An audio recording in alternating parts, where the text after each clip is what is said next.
It all started with small hints, details that were almost imperceptible, but persistent enough to pique my curiosity and plant a seed of doubt in my mind. Emily, my beloved wife, with whom I shared so many years of happiness, suddenly felt different. Her eyes, once bright and open, now fluttered and averted when our gazes met. She began to spend more time on the phone, always pulling away to take a call or reply to a text.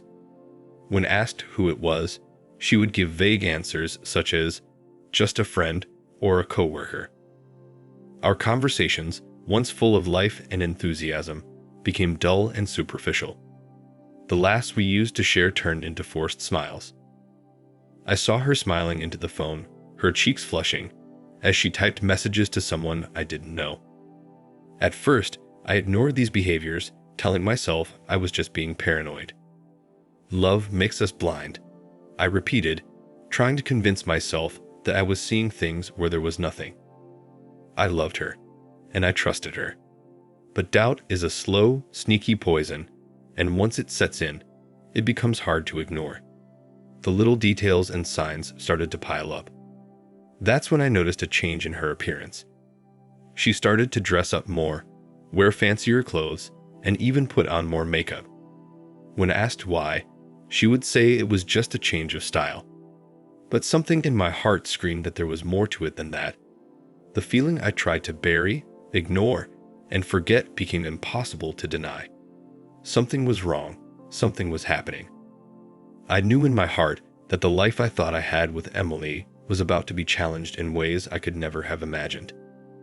And although I still wanted to believe her, the poison of distrust had been injected into me, and what I would discover later would be shocking. My heart started pounding when one night, she got a call and left our room to answer it. Something in her eyes told me something was wrong. Why did she move away from me to talk on her cell phone? I started to wonder, and dark thoughts consumed me. The doubt in my heart grew. Suspicions about her were gnawing at my insides, and I knew I needed to act.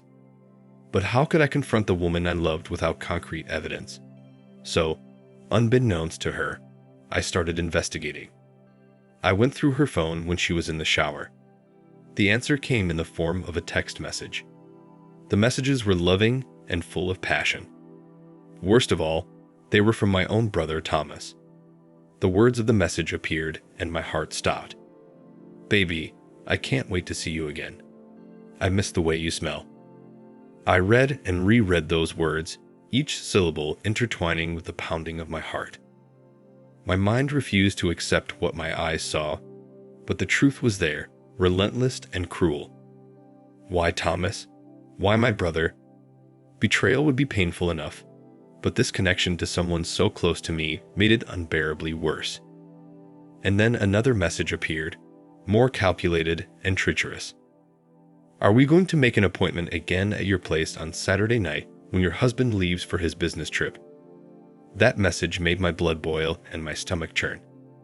They were using my own home, my absence, to commit the most heinous and treacherous act. A dull rage washed over me, but I knew I needed to act smart and cautious. I determined that I would not confront them just yet. I needed more evidence. I needed to know the extent of this betrayal. If this was happening, my soul screamed for justice. I began to observe them silently and carefully, monitoring each word, each gesture. I followed their conversations on social networks, the messages exchanged, and I found out where they were.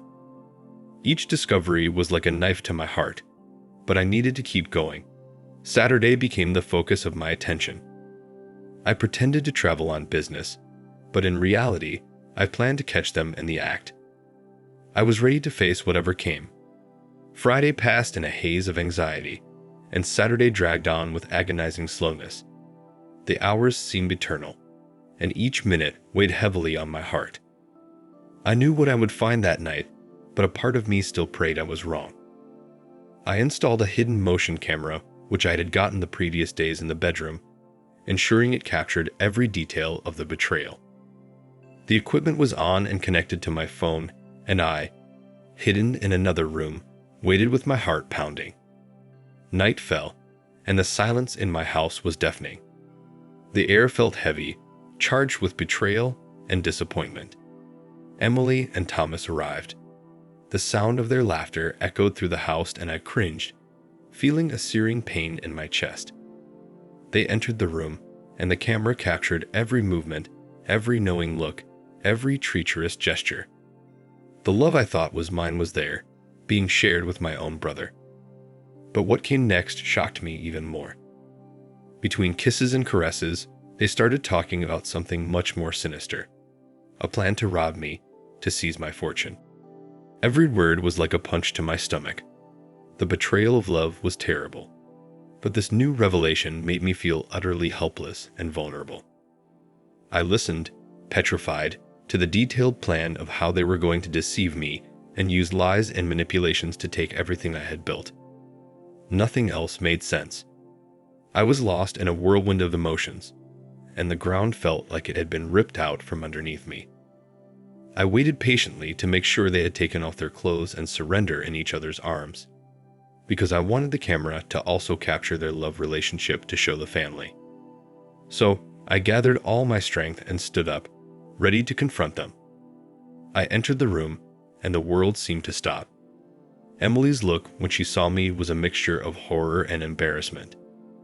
Thomas, for his part, went pale, his features betrayed by sudden fear. "How could you, Emily?" I screamed, pain and anger spilling over with every word. "And you, Thomas, my brother, how could you do this to me?" Thomas didn't wait to answer. He ran, abandoning Emily, fleeing his responsibility, his betrayal. Emily began to cry, her tears mingling with slurred, desperate words. She confessed everything, every detail, every plan, every lie, and begged for forgiveness, begged for my understanding. But all I felt was revulsion and disgust. There was no more room for love, for trust. Everything was broken and irreparable. I walked out of the house, leaving her crying, abandoned in her betrayal. I was broken, but the flame of revenge was starting to burn in my chest. Emily and Thomas would pay for what they had done. I would make sure of that. The night was just beginning. Vengeance was mine, and I would not rest until justice was served. Anger, heartbreak, and revenge boiled in my chest, but I needed to be cautious. I needed to be cunning. My revenge should be cold and calculated. In the days that followed the incident, I called Emily for a chat. I sat down at the kitchen table, a place where we've shared so many happy memories, and looked deep into her eyes, now bleary and apprehensive. "Emily," I began, my voice firm but controlled. "I've thought a lot about what happened, and as painful as it is, I'm willing to try to start over." She gasped, her hands shaking. Would you really do that? Would you forgive me?" I forced a smile, the mask of sympathy. "Yes, but I want to strengthen the union of our families. Let's have a meeting, a celebration, to show everyone that we are together and strong." She nodded, tears glistening in her eyes, hope rising in her heart. The meeting was planned with meticulous care. I invited all close friends, family, and of course Thomas. Every detail, every moment was thought to lead to the climax of my revenge. Everyone came, and the house was full.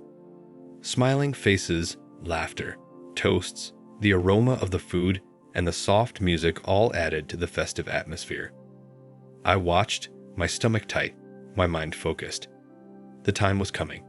When the moment seemed perfect, I raised my glass and asked for everyone's attention. "Dear friends and family," I began, my voice thick with emotion.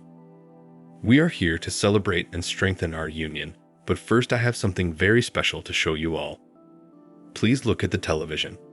The lights went out and the screen came to life.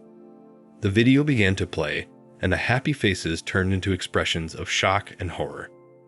The betrayal was there, naked and raw for all to see. The conversations, the plan, Emily's moans, everything was revealed in agonizing detail. Screams erupted, cries, exclamations of disbelief. Emily fell to her knees, her face pale, her eyes wide with terror. Thomas tried to flee, but the judgment of those present stopped him. fear and contempt in their eyes. I looked at them, my voice low and steady. Did you think you could destroy me? That you could steal everything I love and still get away with it? Justice has been served. Your betrayal has been exposed, and justice will leave you with nothing when I seek my rights, Emily. My voice broke and I continued. You, Emily, were everything to me. But you chose the path of betrayal, and now everyone knows who you really are. The night ended in chaos and despair. Emily and Thomas were thrown out of my home, their names and honor tarnished forever. All family members supported me, and later they all left. I was alone at home, emptiness and victory mixed in my chest. Revenge was complete, but unfortunately at a terrible price. But now I was free to start over, to find a love that was true and honest. And though the path ahead was uncertain, I know that somehow I would find happiness again. As for Emily, she later returned to pack most of her things, and our divorce went smoothly. I have no idea where she currently stays since I cut off all means of communication. What would you have done in my place? Do you think I did the right thing by recording the act and showing the betrayal to the whole family? Thank you for watching. Like, comment, and subscribe if you enjoyed the video. Until next time, I'll see you again. Take care.